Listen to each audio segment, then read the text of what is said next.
Good evening, everyone. So, tonight I thought we'd take a break from our regular um, live stream, on which I normally do on Tuesday, and I thought I'd focus on something a little bit different. Um, if you notice, the gentleman over here on the screen goes by the name of John Cusick, or the Dutch Uncle John, has a peculiar um, teaching, if you will, on the Paleo-Hebrew script or the Proto-Sinaitic script that he sort of bends to fit some sort of doctrine in the Bible. Today, or this video, he focuses on the word Bereshith, and which means in the beginning, and it's the first word of the first book in the first chapter of the first verse in the Bible, Bereshith. So, in this, and I've sort of known this for a little bit, but I didn't really know what this sort of false teaching or false doctrine is or was.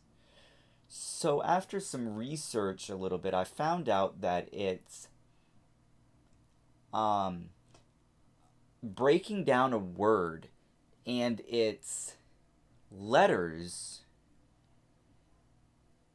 into some sort of meaning, some sort of secret meaning. Um, Namely, it's turning the Paleo-Hebrew script, which used to be pictographic, and turning it into this secret message of Jesus in chapter 1, verse 1 of Genesis, at least with this word. So I thought that I would bring to your attention, though, some things here. Let me see if I can bring something up here. Oops, sorry, that was Disney. Let me see if I can bring something up here. Here we go. So you'll see this. This is called the Proto-Canaanite script. And you'll see that there are pictographs or symbols on the far left with the corresponding letter in the middle, and then its meaning. It says here, or its Semitic name and Greek name: Aleph, Alpha, Beta, Gimel, Gamma, Delta, Dalet, Delta, etc., etc., etc. And then you have its Akkadian meaning on the right. And you see Alpu, which means ox in Akkadian, Beit, which is house in Akkadian, where it's Bayit in Hebrew. Gamlu, Sith, and it goes on and on as well. Wapu, Zikatu, Khatu, Tatu, etc. On down the list. And you can see its corresponding pictograph. The ox, you can actually see the house there. Sorry, I don't know where to point. But the Daleth, which means door, etc. So it's coming up with these meanings using these pictograph signs. And this is where the actual Phoenician alphabet descended from, is this Proto-Sinaitic script. And out of the Phoenician script came the Hebrew and the Greek alphabets.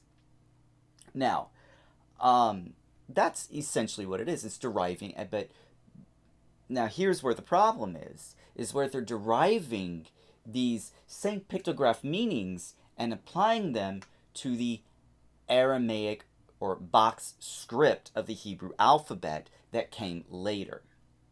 So, for example, you got this one. No, yeah, here you can see the square script or the Aramaic script. Hopefully you can see this as I'm going underscoring each of the 22 letters of the Hebrew alphabet here. You've got the Aleph here, the Beit, the Gimel, the Dalet, the Hey, the Vav, the Zayin, the Chet, Tet, Yod, Kaf, Lamed, Mem, Nun, Samek, Ayin, Pei, Tzadi, Kof, Resh, Shin, and Tav, depending on your dialect of Hebrew. So what they're doing is they're taking the pictographs, the meanings of the pictographs, and applying them to the Aramaic script. The problem is that the alphabet from the Proto-Sinaitic script to the Phoenician, to the Hebrew, and then to the Greek, and then eventually the Roman alphabet. The letters of the alphabet, though, just represent sounds. That's all they mean. They just represent sounds. So the aleph here, or the bait here, represents the sound ah, and then the bait. Sometimes the aleph can be voiceless, by the way. Some are quiescent. It depends. And then you got the bait, which means it just represents the sound b. The gimel represents the sound g. The daleth represents the sound d, and so on and so forth. But what these people who follow this false teaching, what Uncle John here seems to falsely understand, is that these meanings that he derives from these pictographs, can also have meaning still in the square script, or the box letters of Aramaic, or the Hebrews the Israelites used. So I just wanted to do this little precursor here of what this guy is talking about, if you don't know. So I found this video. It's an hour long. It's just an hour long. And we're going to divide it up into chunks. Since it's an hour long, we'll do about 20 minutes. We'll cover about 20 minutes each of the video. We'll divide it into threes. So with that being said, I'm going to jump on in here, and we'll see what this guy has to say. So, hey, shalom, shalom from your Dutch Uncle John, here to tell you what it is in the first word of the Bible. We've done 3-4 hours on the first verse, and we've incorporated a lot of stuff from the first word. But today we're going to just talk about the first word. Genesis 1:1, Bereshit 1:1 says, "In beginning God created the heavens and the earth." In Hebrew, Bereshit bara Elohim et hashamayim va'et haaretz. The first word here is Bereshit, and it means in beginning. Now, I've told you many times, I am not a fluent Hebrew speaker. I don't understand it. I can't read it. I only teach it. and that should be your first red flag. He can't understand it, and he can't speak it, but he teaches it. That should definitely be a red flag for anyone learning Hebrew, or who has learned Hebrew. So, definitely a red flag. I'm not sure, excuse me, that's my phone. I'm not sure how on earth people think he gets away with it. How does he get away with it not being able to understand or speak it? Just baffles me. Anyway, we digress here. So, but I can see certain things about it, and you can also. And one of the big rules of Hebrew grammar is when you're writing a sentence, you put the most important topic first. Okay? So, Partially correct. Not always the case. You'll see he did that in Genesis 1:2. It says, "And the earth was formless and void, and darkness was over the surface of the deep." So we're talking about the earth here. That's the first thing that's brought up. Okay? And then he has the verb, was, and the earth was. Subject, verb.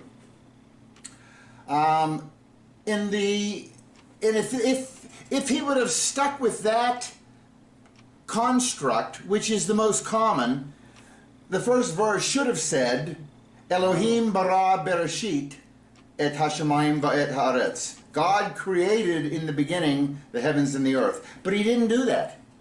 And don't get me wrong. God is the most important. Okay, I'm going to stop him here.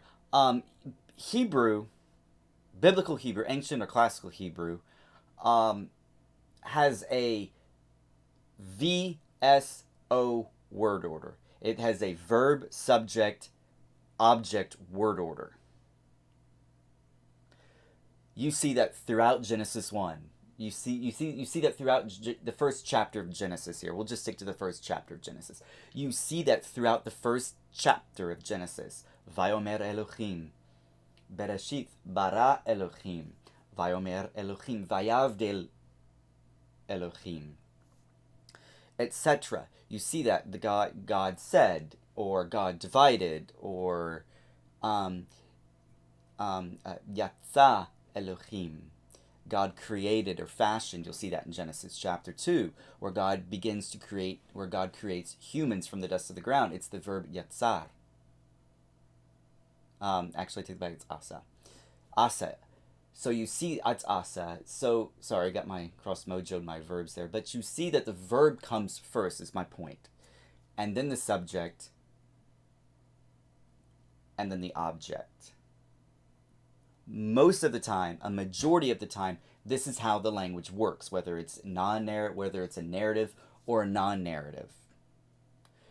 So, just to get that out of the way. In this verse, in this book, in this universe, okay, I'm not questioning that, but in this verse, God did not choose to put his name first. As is with any Hebrew sentence. Another thing was more important at this point. And plus, we already know God is important. He's creating the heavens and the earth. It's a given. Okay? And then the Hebrew grammar rules say, if you choose not to put the most important subject, topic first, put the verb first. And we see he did that in Genesis 1:3. In the English it says, and God said, let there be light, and there was light. But in the Hebrew, it's Vayomer Elohim, Yehi Or, Vayi Or. Vayomer is, and he said, and said, Elohim, God. So he has the verb first. And that's the second preferred method of constructing a sentence in Hebrew. And had he followed that construct, the first verse would have read, Bara Elohim Bereshit et Hashemayim va'et haaretz. Okay, there's no way of knowing that the writer of Genesis 1 would have constructed the first verse of the first chapter as he says. And honestly, this sentence looks weird. Especially since you've got the verb, the subject, then a prepositional phrase, which isn't the object. The object there is the direct object marker, et, which is right here, the aleph and the tav. That lets you know that the following word here, hashemayim, is the direct object. And actually, there are two direct objects here. You got ha-et hashemayim and ve'et haaretz. So you've actually got two direct objects here. But the sentence is strangely constructed here. The writer here would not have constructed this sentence ever like this. Normally the prepositional phrases come at the beginning, as here, or they're later on after the object. You'll see this throughout the Hebrew Tanakh or the Old Testament, however you choose to decide to, whatever you want to label the Old Testament. I don't care. But this sentence is strangely worded. I don't think the writer would have ever constructed it looks like a foreigner trying to speak Hebrew, is what it looks like. It looks foreign. This is something a foreigner could have made the mistake on when he's practicing his Hebrew, when he's writing his Hebrew, or whatever. That's what that sentence looks like to me. So, created God in the beginning the heavens and the earth. But he didn't do that. So, instead, he chose to put Bereshit in beginning, which is neither the most important word or the verb first. Again, common Hebrew word order. Nothing strange there. Or maybe it is the most important word in this verse. Okay. And here we go. Since we're doing a whole topic on Bereshit, It's made up of 6 Hebrew letters. And let's just go through and look at each one and define each one. And then we're going to get into some really deep stuff that he has hidden in here. You're going to love it. Oh. Okay, the first letter is a bet. It's the B sound. We're not going to do gematria today. Okay, but it is the B sound. Its picture is a tent or a house. Okay? Just a note here, the word for house is not bet, it's buy it. Again, the bait here, it's bait, by the way, too, not bet. It's bait. The bait here, which is this letter here, makes the B sound. The B sound. It is the second letter of the alphabet in Hebrew, and it's also the second letter of the Roman alphabet. Makes the B sound. But the word house is buy it at this point. It's buy it. So it does not mean tent. Tent is another word. But it does mean house. Or it stands for the first letter in the word house. Buy it. So, The next letter is a resh. Resh is the R sound. yes. Its picture is a head. It can be the head on your shoulders. It can be the head of the company, head of the class, the chief, the prince. Not prince. And so he's right about that. Resh, the letter resh, stands for the sound. It's the R. If it transliterated, it's the R. It makes the sound. Or if you roll the R in the back of the throat, whether you use ejectives or laterals, but that depends on your linguistic preference. It does not mean rosh. Does not mean rosh, which is the biblical Hebrew word for head. It starts the letter for, or it starts the word for rosh. It starts the word for head. Resh starts the word for head, which is rosh. And this is I think this is the proto-Sinaitic over here. I think this is the proto-Sinaitic right here. That is the proto-Sinaitic of head. So.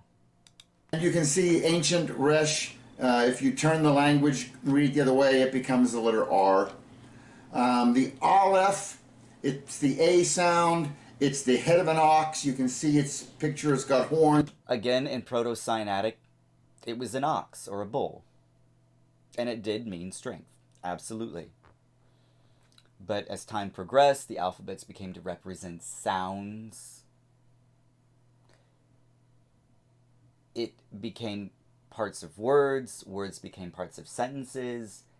And then sentences became clauses. And then those clauses strung together formed greater, formed thoughts. And then each clause built on top of another forms even greater thoughts, and then you have patterns of narrative and non-narrative throughout Hebrew. We do this, and it hasn't changed. We do this in English when we write. But aleph did mean, in the proto-Sinaitic script, ox. It did mean strength. It never meant God. He's dead wrong here. It never meant God. Never meant God.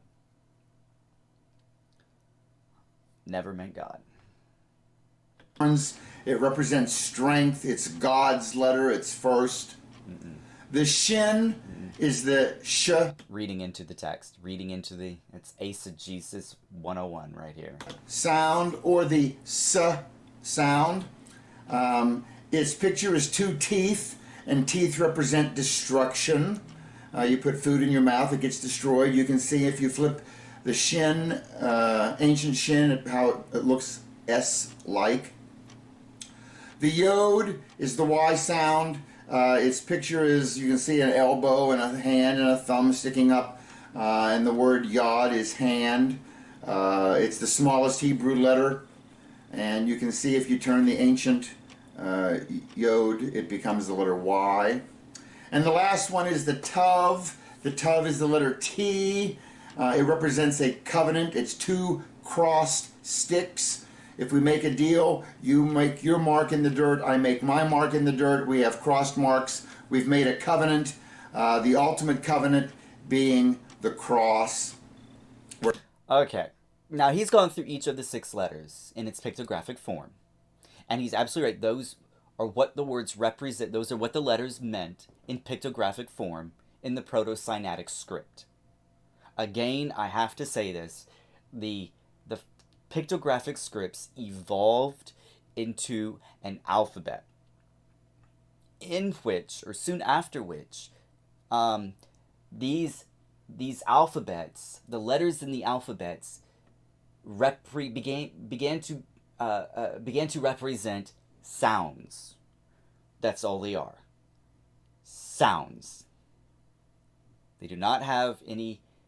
They do not have any pictographic meaning anymore. They didn't. And actually, the ancients, the ancient Israelites, the Phoenicians, the Greeks, the Romans wouldn't have had any knowledge of this pictographic meaning.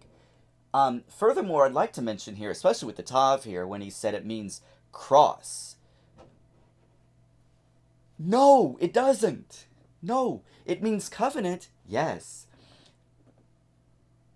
But the idea of the cross, the idea of a crucifixion, first of all, the idea of a crucifixion didn't come about until the Persians.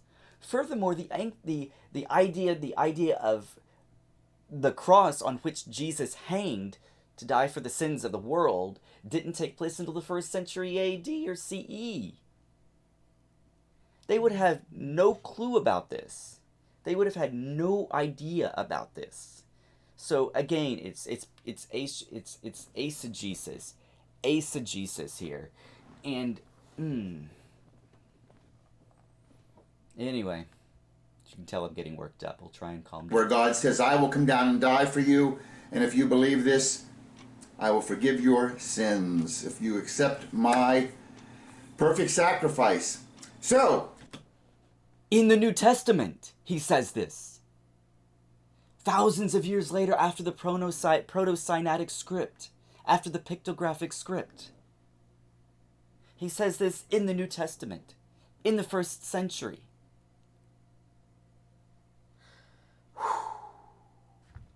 Now that we know the 6 letters, let's look at the first word of the Bible, Bereshit. Let's start with a clean slate here.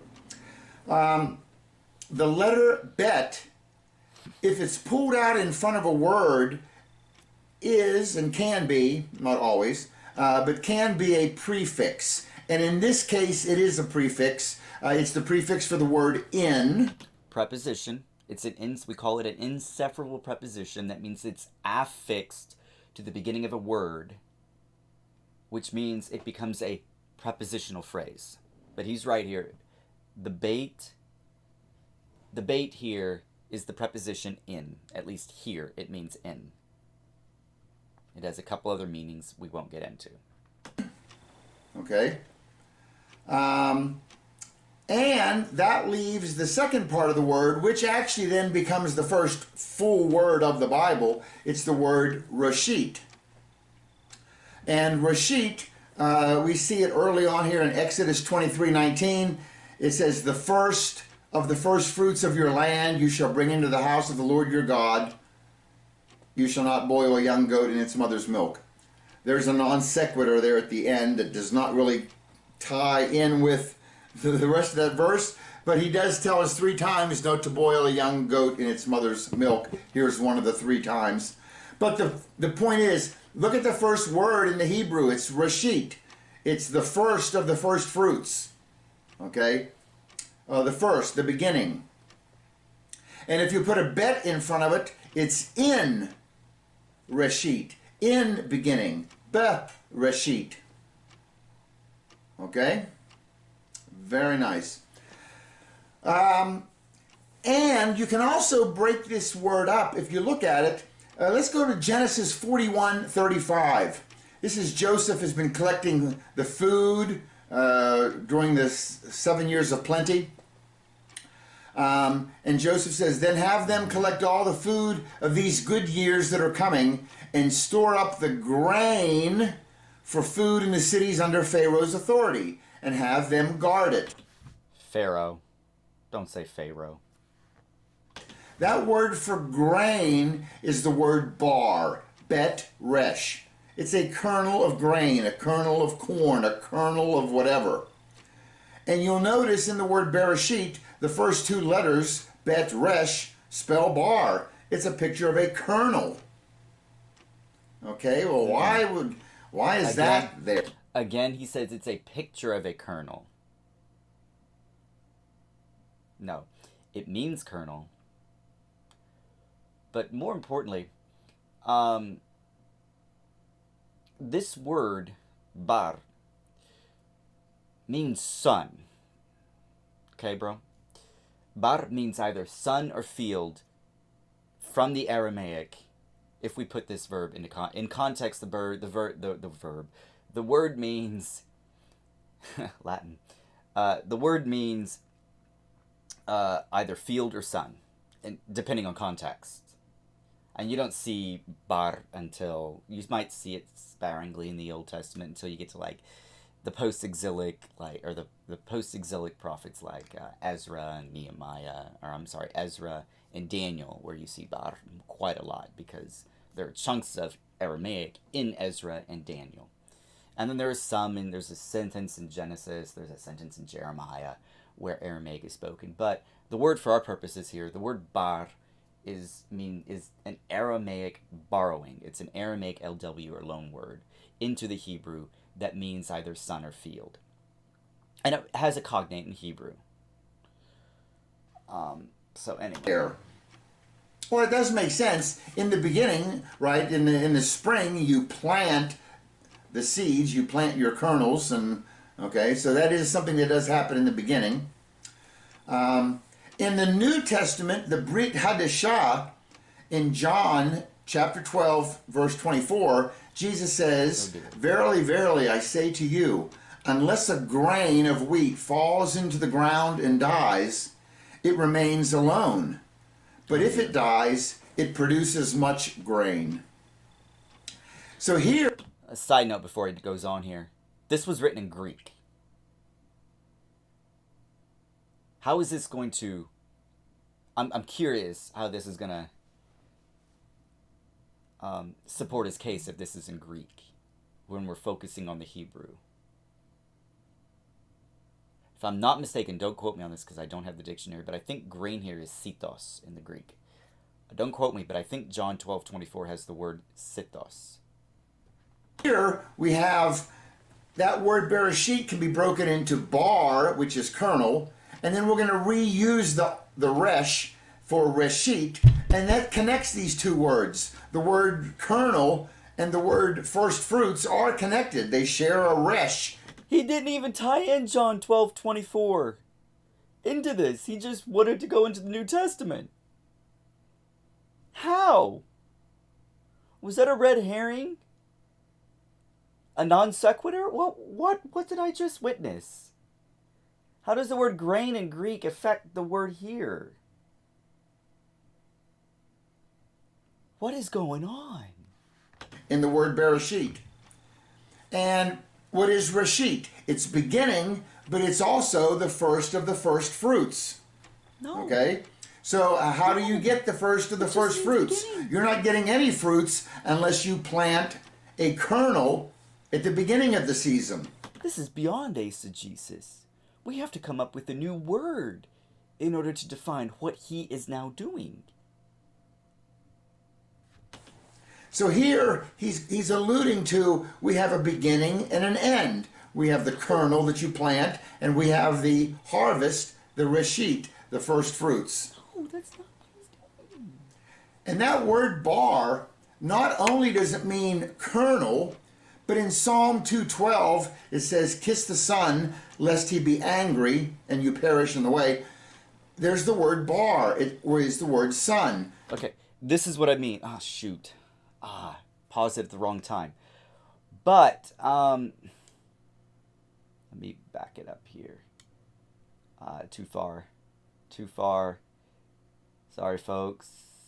Oh, well, we'll just... Connected. They share a resh in the word Bereshit. And what is Reshit? It's beginning, but it's also the first of the first No, fruits. it just means beginning, folks. Okay? It just means So beginning of how first. do you Could be get the translated first of the first fruits? You're not getting any fruits unless you plant a kernel at the beginning of the season.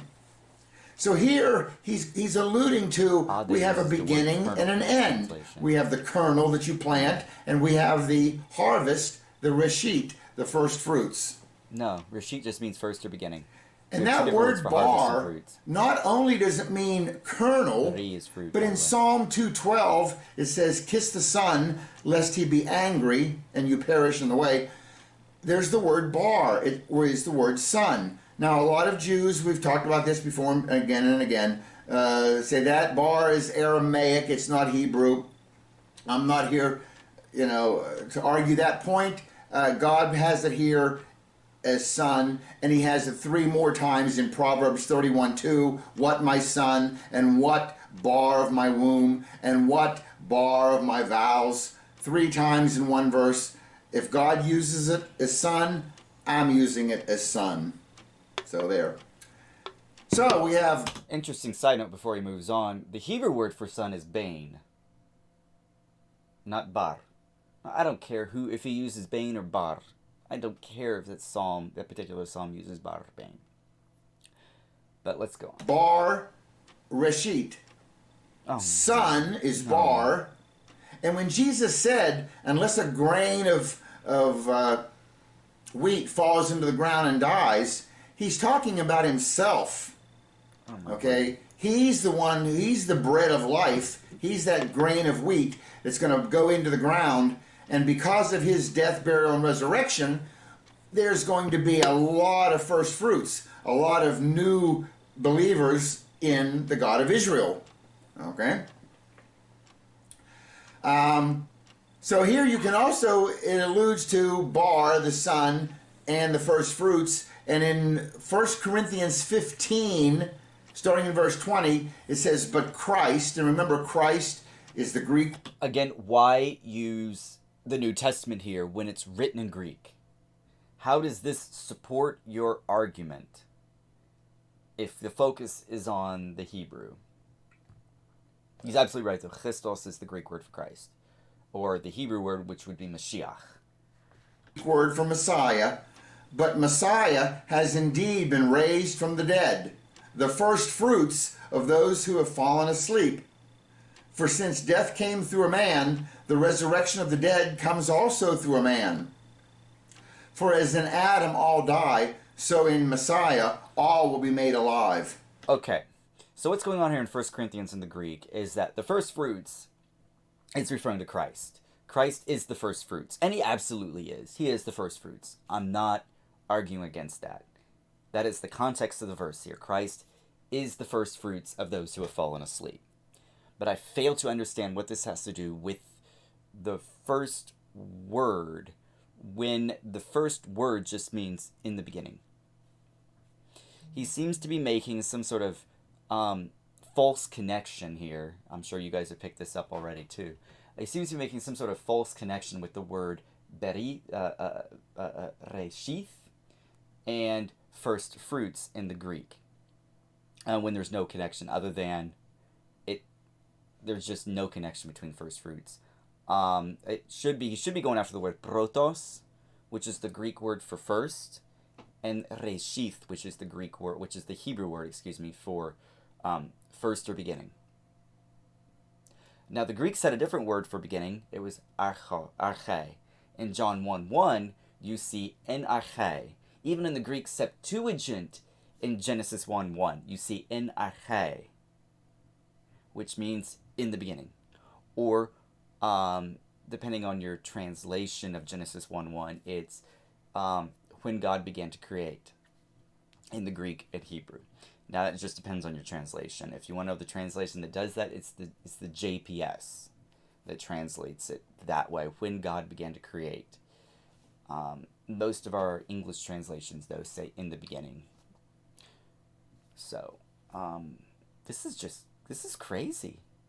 I'm flabbergasted at this. But each in his own turn, Messiah, the first fruits, then at his coming, those who belong to him. Wow. Wow. There's a picture Indeed, wow. of in that first word we got that picture. Okay? That Yeshua Jesus is our first fruits. He is that kernel. Nice. All right, let's go at a different slant. Let's go to the beginning here. In beginning, Bereshit. And remember, bet, the Hebrew letter bet, represents a house. Bait. Okay? And you'll notice that It doesn't represent the letter house. It represents the first letter in the word of house. Buy it. in the word Bereshit, it begins with the letter bet. And it's an enlarged bet. Okay. I'm going to stop you there, sir. There were no upper and lowercase letters in the ancient world. All of these letters were the same size, in accordance with each other. There was no uppercase bait. There was no lowercase resh, aleph, shin, yod, and tav. They were the same size, one size, the Hebrew script. That also goes for Aramaic, Ugaritic, Akkadian, Egyptian, am I forgetting what? Coptic, Greek, and Roman.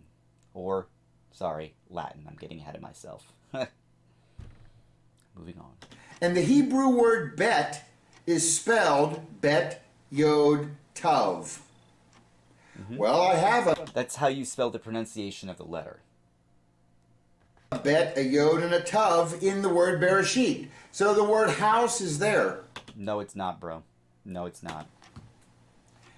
And notice I told you it's an enlarged bet. As in many times in a storybook, it says once upon a time and the O is very big. Here's no different. Mm-mm. It's a large house starting the Bible. Mm-mm. And it reminds me of John 14:2 when Yeshua said, "In my Father's house there are many mansions. If it were not so, would I have told you that I go to prepare a place for you?" All kinds of no with that one. So it's nice that there's the word bet hidden there. And look in 2 Samuel 15, verse 30.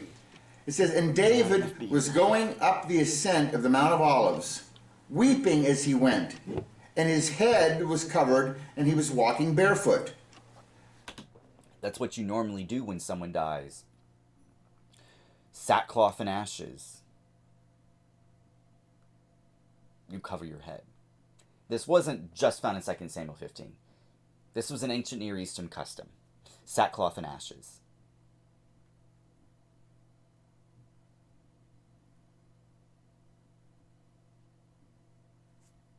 Just throwing that out there. Then all the people who were with him each covered his own head, and they were going up weeping as they went. The word head is in here twice. It's rosh, resh, aleph, shin. By the way, it says that he's going up the Mount of Olives with his head covered. You ever notice how Jews always have their head covered? Though even with just a kippah, okay? There is no law in the Torah that says you have to keep your head covered.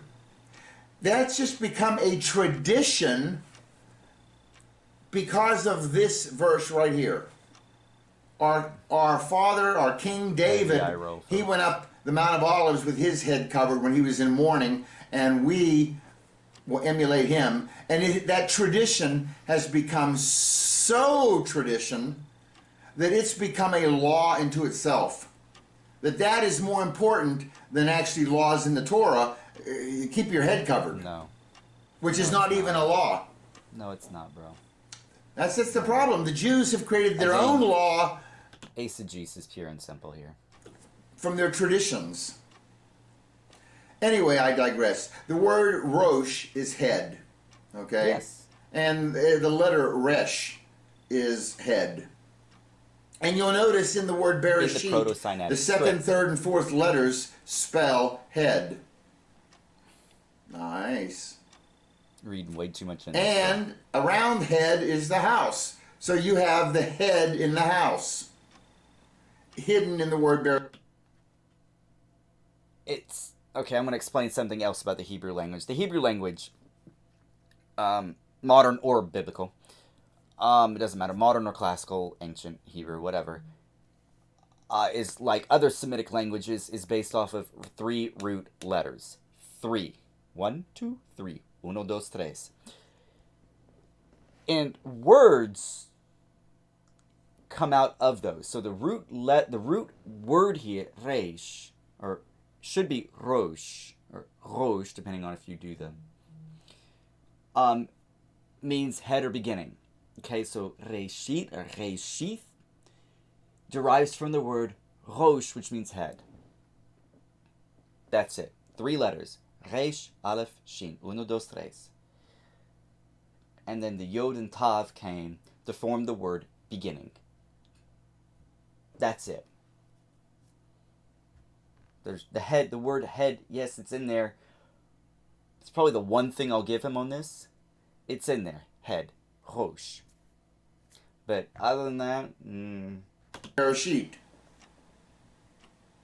Not only that, that word head, I told you, can be the chief, the head guy, the prince. Beat you to okay? So you actually, if you look at the first 4 letters, you have a bet, which is a house, and then you have the prince, the Rosh, leaving the house. oh dear God. Here's a picture of Yeshua Jesus leaving his home, his heavenly throne, and coming to earth. No. And when he comes to earth, 100% no. Yod Tav, hand on cross. No, again, no, we've already said no. Okay, let's start with a clean Bereshit.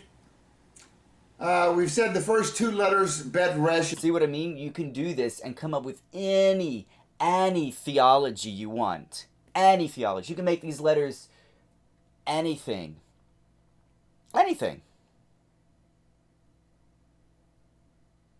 Since he doesn't have the diacritics or the vowel markers underneath, the sheen here could be misunderstood as a seen, which is the first letter of Satan, which is the adversary. And then you could develop a whole theology out of that. That was just off of 1 letter. And then the bait, then you've got the bait and the reish, which according to him you could translate, you could make son. So the son, the Antichrist, perhaps. And look, Genesis 1:1 comes up, you come up with the son of Satan. It's blasphemous if someone come up with that, yes. But you see how utterly ridiculous this is. Is bar. And we said that the 2nd, 3rd, and 4th letters, Rosh, head. So we have a son with a head. Okay, well that's nice. Most... I'm going to stop him here because there's no doggish in that reish. To double the R, you need a doggish forte to double it. To double the letter, you need a doggish forte. There's no doggish forte. There isn't even a doggish forte in the reish, in the actual BHS or Biblia Quinta anyway. So he's already making some minor grammatical mistakes to bend the word to fit his theology. Again, eisegesis. Sons have heads. But what's clever now is, and by the way, they're connected because they share the resh. Just explain why that is. Isaiah 5:6, it says, I will make it a wasteland, neither pruned nor cultivated, and briars and thorns. This verse is unrelated, by the way, to Genesis 1. Will grow up. I will command the clouds that rain shall not fall on it. The word for thorns is shayit. It's a shin yod tav. Notice shin yod tav, that's the last 3 letters of Bereshit. The last 3 letters of Bereshit spell the word thorns. And they share... Again, it fits my theology too here with the scene here in Satan and bar meaning the son of Satan. Thorns. Shayith. Thorns, because Satan has thorns on his head. Do you see how utterly ridiculous this is? The second time I ask this. the shin, so they're connected. The head and the thorns are connected. And we already know the head and the sun are connected, so we have the sun with his head and the thorns. Such exegesis. Sun with head and thorns. Where have I heard about things? Let me think. That there was something in the thorns. Oh, I remember in Genesis 22:13. Remember, Abraham took Isaac, Yitzhak, up the mountain to sacrifice him, and the angel stopped his arm, and then there was a ram. Abraham looked up in verse 13 and saw behind him a ram in a thicket, in a thorn bush, caught by its horns. So he went and took the ram and offered it as a burnt offering in place of his son. So we have a substitute sacrifice of an animal with his head caught in thorns. You clearly don't understand typology. Yeah. Oh, you know what else? In Exodus 3:2, when Moses goes up to see this bush that's on fire, but it doesn't seem to be consumed, and it's the Lord, he's inside the bush, it's the burning bush. And Exodus 3:2 says there, the angel of the Lord appeared to him in a blazing fire from within a bush. And Moses saw the bush ablaze with fire, but it was not consumed. So we have Yahweh shows up. That bush that you're seeing here, that's a Sinai. It's Mount Sinai. Sinai is a thorn bush. Okay? So we have a substitute sacrifice shows up in thorns. We have Yahweh himself shows up in thorns. And I'm just going to throw this out here. This guy would be great at Scrabble for classical Hebrew. Now we have the sun with his head in thorns. Wow. Wow. Hint, hint. Should turn this into a drinking game. How many times he says, wow, make sure you take a sip of your beer or scotch. Okay, next. Let's start with... Okay, I'll stop here before he starts another one. Since we're 19 minutes in and I've already gone over 45 minutes discussing this. We'll continue this the next 20 minutes next week and see where he digresses with the next. This is just utterly ridiculous. I have a loss of words to describe how ridiculous this is. There's not even enough beer in the world that I could drink that would make me believe this, unfortunately. I really hope you guys are wise as snakes to understand, wise as serpents to understand, this is utter nonsense. Utter nonsense. You could break down a word using the pictographic language that he is using and come up with any theology that you want, just like I did tonight. Just like I did tonight with the scene being Satan, Bar meaning son, so we got the son of Satan, the son of the adversary, and the Shayith, which is horns, so the son of Satan has thorns, and you could come up with some sort of satanic, antichrist, blasphemous gospel message that you could, just by using the same word. By it, you could apply that to the house of Satan. Like, you could make up your own anti-gospel, just using the same methodology that he is. I could do this ad absurdum with this right now. It's just utterly ridiculous. But we'll see where he goes next week with this methodology using the Paleo-Hebrew script or the Proto-Sinaitic script. So if you like this video, please hit the like button and subscribe if you haven't done so. And I will see you guys on Tuesday. Take care.